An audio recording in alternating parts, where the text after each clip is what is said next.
talk about vector addition. We need a little bit of terminology before we get started. So when we have a vector here, we have two vectors, 10 pounds at an angle 30 degrees in both of them, but they are directed in different directions. We can see that this 10 pounds on this one has an arrowhead in that direction, and this one is in the opposite direction. So these are equal but opposite vectors, and that is terminology that comes up. We have a 30-degree angle. We would write this first one as a force, and when we write a vector, we put a little arrowhead over the top of it. In text, they will bold, and sometimes you'll see in my notes it's bold. That also means it's a vector. But if we just have the magnitude, then we just write it as 10 pounds. And then we need an angle. For a vector, we need a magnitude and a direction. So in this case, we would say this is 30 degrees. We can put an arrowhead here just to make sure that we know which direction it is, but it's also implied, so we're measuring off the horizontal in which direction it goes. So this one would be the same force with an arrowhead over the top, pounds, and then in this case, though, our angle is in this direction, 30 degrees. So if you remember back to trig, this first one here, this is in the first quadrant, and so the x component would be, the x component here would be going in a positive direction, and the y component here would also be going in a positive direction.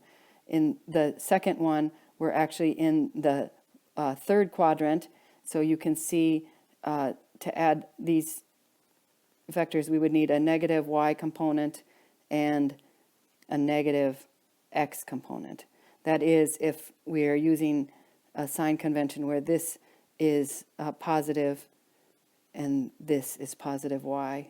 So that is how we indicate our sign convention that we're using, is we draw an axes and we put the x and the y on the sides that we want to indicate as positive. It's a sign convention, and that can be changed, but you just need to indicate what you are using there. So when we're adding vectors, there's a couple different methods, actually 3 different methods we're going to talk about today. One way of adding the vectors is by the parallelogram method, and so we take the two vectors and we from the same starting point, and we draw them both from these points, and then on the opposite side we effectively draw another vector p, a vector p, and then a vector q. It isn't, you don't have to redraw the vectors, but you finish the parallelogram, where this side is exactly the same as q, this side is the same as p. So this is effectively what we have, and then we're given from the starting point to the ending point where they meet up there is the sum of p plus q. And you can see we can go q plus p, that p plus q equals q plus p. The next example shows that even a little bit better, the next method of doing this. If we draw these to scale, meaning that we set a scale saying something like 1 millimeter equals 1 pound, and we draw, use a protractor to get our angle correct, or not 1 millimeter equals 1 pound, we should probably be consistent with our units here. 1 millimeter equals 1 Newton, or 1 quarter inch equals 1 pound, something like that. And so then for each quarter inch we draw, we are indicating a pound. Then we can measure and use a protractor to measure our angle and determine the actual magnitude of the resultant vector. Again, the resultant vector is the output of the summing two vectors or multiple vectors. A second method would be to add them using the triangular method. And this one, we draw the first, we start at our starting point and draw our first vector. And then from the tip of that one, we start the tail of the second one, and we draw it with its length and the angle from that starting point. And then likewise, we can do either direction, q plus p or p plus q. So again, if the angle of p here, say, is this is theta. Then from the tip here, we would also make sure that this was theta off of the horizontal from that starting point. So this is how we do tip to tail, and then in the end, from where you start to where you end, again, is your resultant vector. And again, we can set some kind of scale and measure these, or we can use our all of the different methods we have from trigonometry, law of cosines, law of sines, all those different things that we know from geometry to figure out our angles and our lengths of the sides. When we're subtracting vectors, we just add the opposite.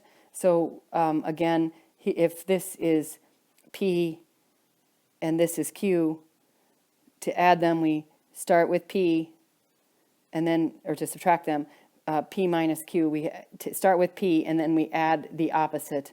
So this is the same magnitude as Q, but in the opposite direction of Q.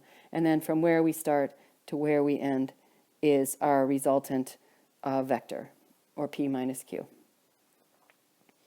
There's a third method here that it works very, very well and is very consistent across no matter how many vectors you're adding. It lends itself for a very nice organization system, and so it's highly recommended to use breaking forces, resolving forces into their components. Sometimes we say breaking them into their components, resolving them into the components, same idea. So we take this vector, given vector f here, we can break it into an x component. So this would be the x component of that vector and a y component of the vector. I'm going to just draw the y component over here just so you can see that this is tip to tail. All we're doing is adding back to get to the original vector. So when we resolve it into components, we resolve it into the two vectors that would bring us back to where we started. That even though I drew this over here and the magnitude and the direction are shown there, it really is acting back at the original point. So we really, it still acts back here, and we need to remember that later on it can, we'll need to remember that it's there. So it is actually originating the two vectors that make up the components of the original vector would act at that at the same point here, and they have the exact same effect. So we have the same effect from the red vector here, or instead of the red vector, we have the blue and purple vectors, and that would give us the exact same effect on, in this case, the particle or our body that we're looking at here. We have these i's and j's. These are the unit vectors. I is the unit vector, 1 long. Its length, its magnitude is 1, and it's in the direction of the x-axis.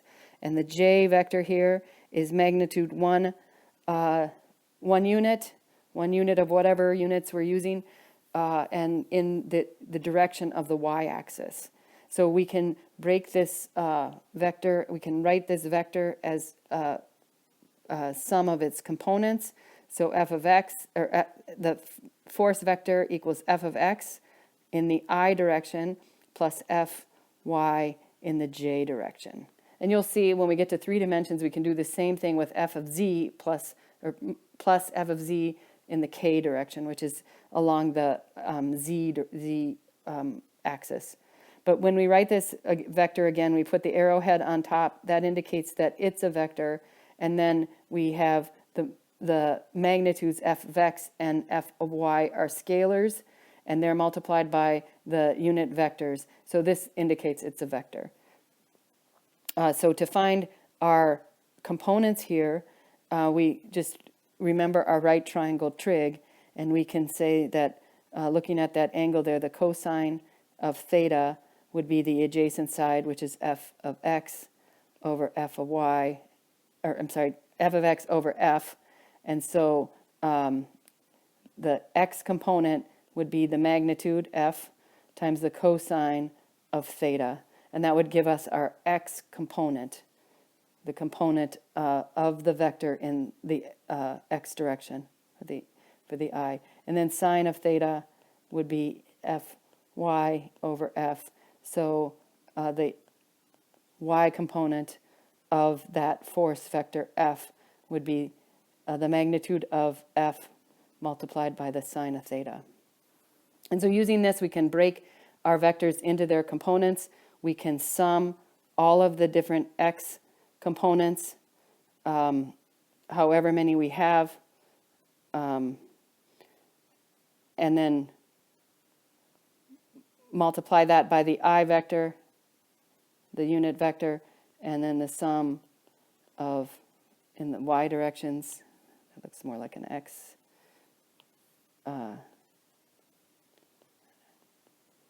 If we have n vectors, multiply that by the unit vector, and we get this resultant vector of all of the vectors that we're adding up. So let's do an example of that.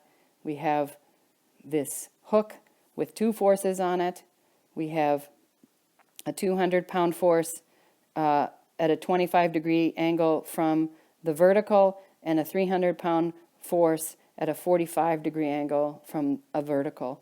So again, we really want to have our angles always consistently measured from a horizontal, and we need to also indicate what we're considering our sign convention. So I'm going to put an X and a Y here. So I'm still saying that X to the right is positive, to the left it would be negative, up is positive for Y, and down is negative for Y. And that's a sign convention we'll use. It's a very standard one. The more we're consistent with those things, the less mistakes we make.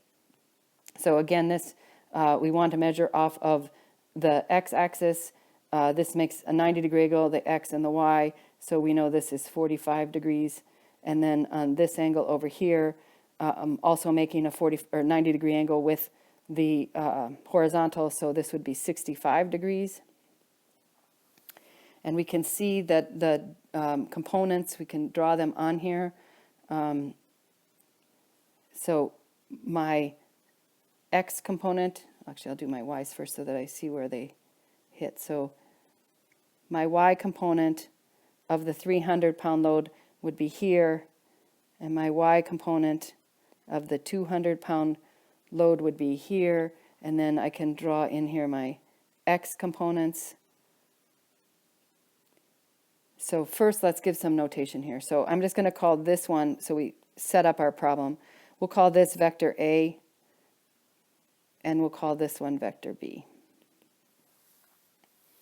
So this would be Fx for A, and this one would be Fx for B. This is Fya, and this is Fyb.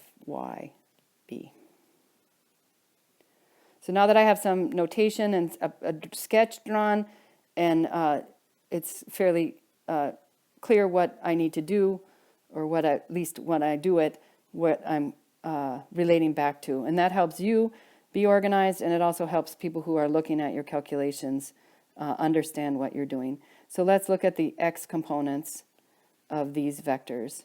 So I have a vector A, and I'm going to have 200 pounds, and then I'm going to multiply the x component cosine of the angle, which A is at 65 degrees from the horizontal.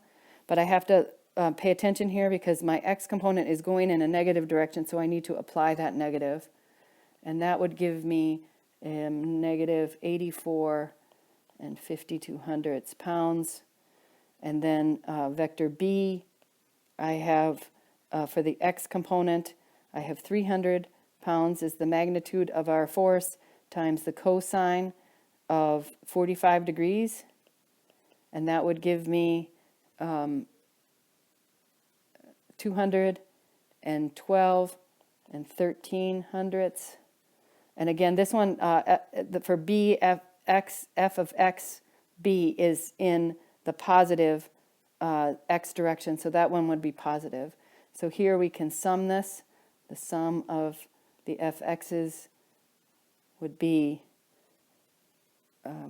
127 and 67 pounds. So that would be for my resultant force.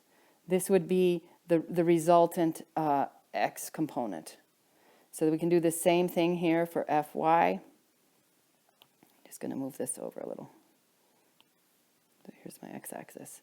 So we have for vector A, in this case, I still have 200 pounds is my magnitude of the vector A, and then I use the sign, and in this case 65 degrees, and this would, and it is in a negative direction, so I add my negative there.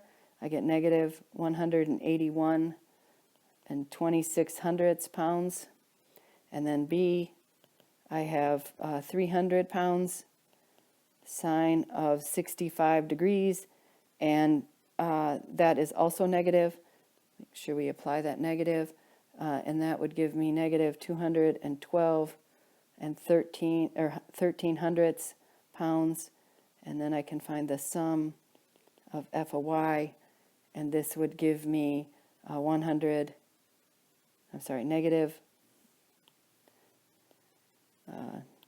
negative 393.39 pounds. So the resultant vector of these two, adding vector A and vector B, would give me a new vector f equal to the sum of f of x in the I direction plus the sum of fy in the j direction, or f equals 127 and 67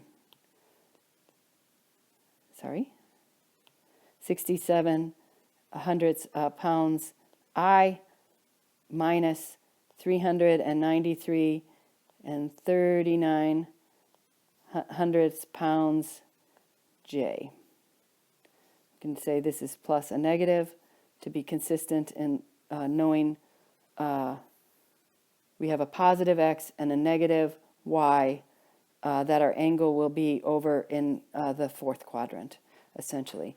We can now use the Pythagorean theorem to square our x component and square our y component, take the square root of that, and we end up with f equals, the resultant vector here is 413 and 57 pounds at an angle theta equals 72.03 or 300 degrees, and it would be in this direction. So there is our resultant vector. This is also our resultant vector. There are two different notations of vectors for the vector, the same vector. Again, to find that angle theta, we use the inverse tangent of the opposite, so negative 393 and 39 pounds over 127.61 pounds. That's where we got the 72 degrees. I hope that helps understand, but this is a very good method for no matter how many vectors we have.